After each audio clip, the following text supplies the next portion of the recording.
তৃণমূল আছে তৃণমূলেতে, সেটা আবারও প্রমাণ হলো বীরভূমে।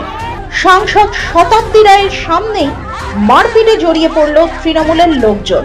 হেনস্থা থেকে বাদ গেলেন না সাংসদ শতাব্দী রায় স্বয়ং, জুতোর বাড়ি পড়ল তার গাড়িতে। ঘটনার সূত্রপাত সিউড়ি 2 নম্বর ব্লকের কোমা গ্রাম পঞ্চায়েতের গ্যাংটে গ্রাম। এসআইআর ক্যাম্প পরিদর্শনে এসেছিলেন শতাব্দী রায়, আর সেখানেই ঘটল এই গোষ্ঠীদ্বন্দ্বের ঘটনা। তৃণমূলের দুই গোষ্ঠী তার সামনে মারামারি, হাতাহাতি, ধাক্কাধাক্কি সবই চালু করে দিল।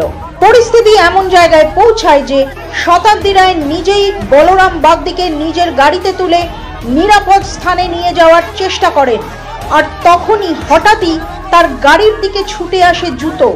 এক মহিলা গাড়ির উইন্ডশিট আর সাইড জানলায় জুতোর বাড়ি মারছে। এমন দৃশ্য কোনো রাজনৈতিক সভায় কখনো দেখা গেছে? এই ঘটনায় প্রমাণ করে বীরভূমের তৃণমূলের গোষ্ঠীদ্বন্দ্ব আর লুকোনোর মতো অবস্থায় নেই। এটা এখন রাস্তায় বেরিয়ে এসে সরাসরি নেতৃত্বকে আঘাত করছে। সিউড়ি 2 নম্বর ব্লকের তৃণমূল সভাপতি নুরুল ইসলামের লোকজনের সঙ্গে দীর্ঘদিন ধরেই বিরোধী ছিল কোমা অঞ্চল সভাপতি বলরাম বাগদির। সেই দ্বন্দ্বই সাংসদের সামনে চরম আকার নেয়। নুরুল ইসলাম বীরভূম জেলা পরিষদের সভাধিপতি কাজল শেখের অনুগামী হিসেবে এলাকায় পরিচিত, আবার অঞ্চল সভাপতি বলরাম বাগদি এলাকায় অনুব্রত মণ্ডলের অনুগামী হিসেবে পরিচিত। কাজল আর কেষ্টর দ্বন্দ্বের কথা সকলেই জানে। তৃণমূলের বৈঠক থেকে শুরু করে সামাজিক অনুষ্ঠানে একাধিকবার তা প্রকাশ্যেও এসেছে। একটা সময় বীরভূমে তৃণমূলের কার্যত শেষ কথা ছিলেন অনুব্রত, তবে তার সেই একাধিপত্য এখন আর নেই। কয়েক বছর আগে গরু পাচারের মামলায় জেলে যান কেষ্ট। প্রায় 2 বছরেরও বেশি সময় জেলেই ছিলেন তিনি। তার অনুপস্থিতিতে এলাকায় কাজলের প্রভাব বাড়ে।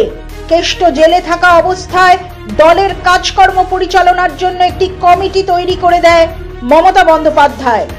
জেল থেকে ফিরে নিজের হারানো রাজনৈতিক প্রভাব আবারও ফিরে পেতে চাইছেন অনুব্রত। এখান থেকেই দ্বন্দ্বের শুরু। তৃণমূল নেত্রী থেকে শুরু করে দলের শীর্ষ নেতারা বারবার নেতাদের একসঙ্গে চলার বার্তা দিয়েছেন। তাতে 2 নেতাকে একসঙ্গে বৈঠক করতে দেখা গিয়েছে, কিন্তু তাতে কাজের কাজ হয়নি। প্রায়শই এই বিষয়টি প্রকাশ্যে আসে। এবার 2 নেতার অনুগামী হিসেবে পরিচিত 2 স্থানীয় নেতার দ্বন্দ্ব তীব্র আকার নিল। এখন প্রশ্ন হলো, জেলার সাংসদের সামনে যখন প্রকাশ্যে মারামারি শুরু হয় তখন দলটা কি মোটেই নিয়ন্ত্রণে নেই দলনেত্রীর, নাকি তৃণমূল নিজের ঘরেই আগুন জ্বালিয়ে ফেলেছে? দিনের পর দিন এরকম হিংস্র গোষ্ঠীদ্বন্দ্ব দেখার পরে সাধারণ মানুষ কি আর বিশ্বাস করবে তৃণমূলের শৃঙ্খলা বা উন্নয়ন স্লোগানের উপর? বীরভূম আজ জ্বলছে এবং আগুন জ্বালাচ্ছে তৃণমূল নিজেরাই। ব্যুরো রিপোর্ট, মাধ্যম।